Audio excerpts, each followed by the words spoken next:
This video sponsor by SPO digital marketing.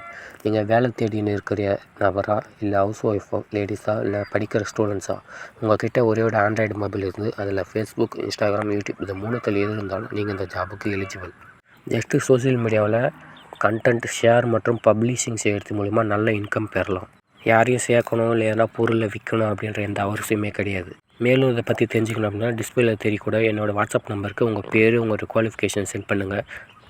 Skip பண்ணாதீங்க. பெரிய தப்பு. தினம் 300 ரூபாய் சம்பாதிக்க அரிய வாய்ப்பு. இன்ஸ்டாகிராம், ஃபேஸ்புக் பயன்படுத்த தெரிந்தால் போதும் content post and content publishing மூலமா தினம் 300 ரூபாய் சம்பாதிக்கலாம். இந்த வேலை செய்ய 5 நிமிடம் போதும். Work training support, group communication support, all language customer live chat support, முக்கியமா சொந்தமா ஒரு பிசினஸ் ஸ்டார்ட் பண்ற அளவுக்கு உங்களால கற்றுக்கொள்ளவும் முடியும், சம்பாதிக்கவும் முடியும். இந்த வேலை வாய்ப்பு வழங்குவது 5 வருடத்திற்கு மேல ரன் ஆகிட்டு இருக்க நம்ம தமிழ்நாட்டு company school of business organisation private limited. மேலும் விவரங்களுக்கு டிஸ்கிரிப்ஷன்ல கொடுத்திருக்க நம்பருக்கு வாட்ஸ்அப் பண்ணுங்க. Hello friends, welcome to my channel. இன்னைக்கு இந்த வீடியோவில் நம்ம என்ன பார்க்க போறோம் அப்படின்னா, வாழைக்காய் வச்சு 2 விதமான வித்தியாசமான ரெசிபிஸ் தான் பார்க்க போறோம். வாங்க இது எப்படி பண்றதுன்னு வீடியோல பார்க்கலாம். அதுக்கு நான் இன்னைக்கு 2 வாழைக்காய் எடுத்திருக்கேன். அதுல மேலேயும் கீழே இருக்க காம்பு பகுதியை வெட்டி எடுத்துருங்க. வெட்டி எடுத்ததுக்கு அப்புறமா தண்ணியில போட்டு நல்லா கழுவி எடுத்துக்கோங்க. வாழைக்காய் இந்த மாதிரி 2ஆ கட் பண்ணிக்கோங்க. அடுத்ததான் நான் ஒரு பேன்ல தண்ணி வச்சிருக்கேன். நல்லா ஹீட் ஆனதுக்கு அப்புறமா நம்ம வாழைக்காய் அதுல போட்டுடலாம்.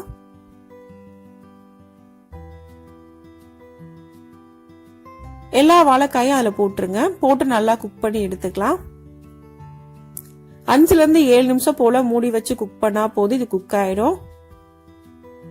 இப்ப நான் ஒரு 6 நிமிஷம் போல குக் பண்ணிருக்கேன். ஓபன் பண்ணி பாக்குறேன்.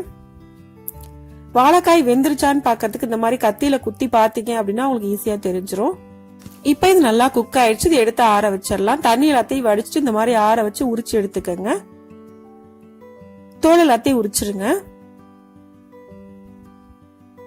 இப்ப எல்லா வாழைக்காயிலையும் அதே மாதிரி தோல் எல்லாத்தையும் உரிச்சு எடுத்துக்கலாம்.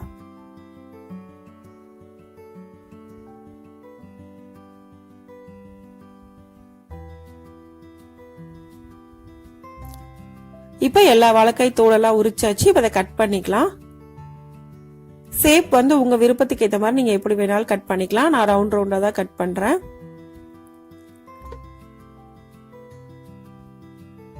எல்லா வாழைக்காய் கட் பண்ணி எடுத்துக்கோங்க. கட் பண்ணும்போது கொஞ்சம் பெருசா கட் பண்ணிக்கங்க. இப்ப இது கூட 1/2 ஸ்பூன் அளவுக்கு மஞ்சள் தூள் போட்டுக்கலாம். காரத்துக்கு ஏற்ற மாதிரி ரெட் சில்லி பவுடர் அதையும் போட்டுக்கங்க. தேவையான அளவுக்கு உப்பு போட்டுக்கங்க. கூடவே 1 ஸ்பூன் அளவுக்கு மைதா மாவு நான் போடுறேன். உங்களுக்கு விருப்பம் அப்படின்னா நீங்க கொஞ்சமா கார்ன்ஃபிளவர் கூட போட்டுக்கலாம். இப்ப இது கூட 1 ஸ்பூன் அளவுக்கு மட்டும் தண்ணி ஊத்திட்டு நல்லா மிக்ஸ் பண்ணிக்கங்க. தண்ணி நிறைய ஊத்திடக்கூடாது, லைட்டா ஒரே 1 ஸ்பூன் மட்டும் ஊத்தினா போதும். இப்ப இதை ஹீட்டான ஆயில்ல போட்டு நல்லா ஃப்ரை பண்ணி எடுத்துக்கலாம். ஒரு 10 நிமிஷம் போல ஊற வச்சுட்டு ஃப்ரை பண்ணி எடுத்துக்கங்க.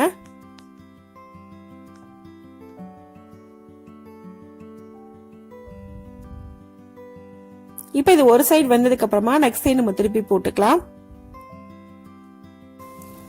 இப்ப இது 2 பக்கமும் நல்ல பிரவுன் கலர் வர அளவுக்கு குக் பண்ணி எடுத்துக்கங்க.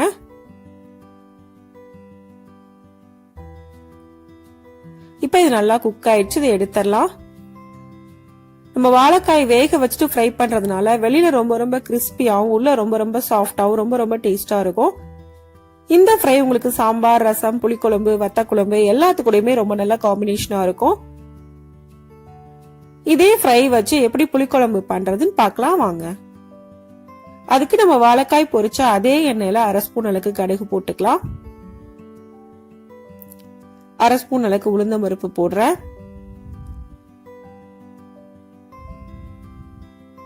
இது ரெண்டும் நல்லா ஃப்ரை ஆகணும். ஃப்ரை ஆனதுக்கு அப்புறமா நம்ம வெங்காயம், பச்சை மிளகாய், பூண்டு எல்லாத்தையும் ஆட் பண்ணிக்கலாம். நான் 2 பெரிய வெங்காயம், ஒரு 10 பல் பூண்டு, 2 பச்சை மிளகாய் எடுத்திருக்கேன். அது எல்லாத்தையும் ஆட் பண்ணிக்கலாம். கூடவே கொஞ்சமா கருவேப்பிலை போட்டுக்கங்க. இப்ப இது எல்லாத்தையும் நல்லா ஃப்ரை பண்ணிக்கலாம். கருவேப்பிலை நம்ம எண்ணெயில போட்டோம் அப்படின்னா நமக்கு வெடிக்கும். அதனால வெங்காயம் போட்டதுக்கு அப்புறம் போட்டோம் அப்படின்னா ரொம்ப ரொம்ப ஈஸியா குக் ஆயிடும். இப்ப நல்லா ஃப்ரை ஆனதுக்கு அப்புறமா நம்ம தக்காளி ஆட் பண்ணிக்கலாம். நான் இன்னைக்கு ஒரு பெரிய சைஸ் தக்காளி ஆட் பண்ணிருக்கேன். காரத்துக்கு ஏத்த மாதிரி குழம்பு மிளகாய் பொடி போட்டுக்கலாம். நான் இன்னைக்கு 2 ஸ்பூன் அளவுக்கு போடுறேன். கூடவே 1/2 ஸ்பூன் அளவுக்கு மஞ்சள் தூள் அதையும் போட்டுக்கோங்க. இது கூட ஒரு 1/4 கப் அளவுக்கு தண்ணி ஊத்திட்டு நல்லா மிக்ஸ் பண்ணிக்கோங்க. மசாலோட பச்சை ஸ்மெல் போகணும், பிளஸ் தக்காளி நல்லா குக் ஆகணும். அதுக்காக தண்ணி ஊத்தி இந்த மாதிரி நல்லா குக் பண்ணி எடுத்துக்கோங்க. இந்த மாதிரி நல்ல பேஸ்ட் மாதிரி ஆகணும். இந்த அளவுக்கு நல்லா குக் பண்ணிக்கோங்க. இப்ப இது கூட ஒரு பெரிய எலுமிச்சம் பழ அளவுக்கு புளிய கரைச்சி வச்சிருக்கேன், அதை ஊத்திக்கலாம்.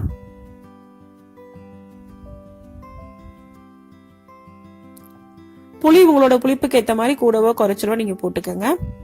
இப்ப இதை நல்லா மிக்ஸ் பண்ணிக்கலாம். கூடவே குழம்புக்கு தேவையான உப்பு போட்டுக்கிறேன். இது எல்லாம் போட்டதுக்கு அப்புறமா இதை மூடி வச்சு குக் பண்ணிக்கலாம்.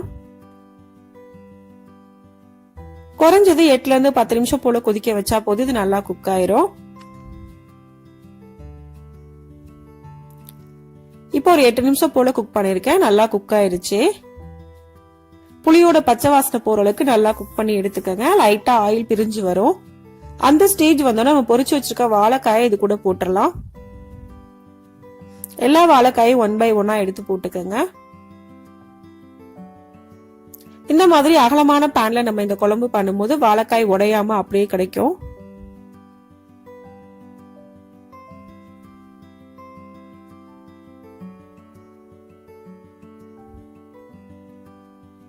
ஒன்னோட ஒன்னு ஒட்டாம தனித்தனியா போட்டீங்க அப்படின்னா ரொம்ப ஈஸியா குக் ஆயிரும். இப்ப 2 நிமிஷம் மட்டும் இதை மூடி வச்சிடலாம். ஏன்னா ஆல்ரெடி நம்ம வாழைக்காய் ஃப்ரை பண்ணி தான் இருக்கோம். 2 நிமிஷம் போல குக் பண்ணா போதும். இப்ப 2 நிமிஷத்துக்கு அப்புறமா நான் ஓபன் பண்ணிருக்கேன். கொஞ்சமா கொத்தமல்லி இலைகள் ஆட் பண்ணிக்கலாம். அது உங்களோட விருப்பம் தான். இப்ப லைட்டா ஒரு தடவை மிக்ஸ் பண்ணிக்கோங்க. மிக்ஸ் பண்ணிட்டு இந்த ஸ்டேஜ்ல நம்ம அடுப்பை ஆஃப் பண்ணிடலாம். வாழைக்காய் வச்சு இந்த 2 விதமான வித்தியாசமான ரெசிபிஸும் இதே மெத்தட்ல நீங்களும் ட்ரை பண்ணி பாருங்க. டேஸ்டும் ரொம்ப ரொம்ப நல்லா இருக்கும். அதே சமயம் ரொம்பவே வித்தியாசமாவும் இருக்கும். இந்த வீடியோ உங்களுக்கு பிடிச்சிருந்தா லைக் பண்ணுங்க, ஷேர் பண்ணுங்க, கமெண்ட் பண்ணுங்க. மறக்காம சேனலை சப்ஸ்கிரைப் பண்ணுங்க. தேங்க்ஸ் ஃபார் வாட்சிங்.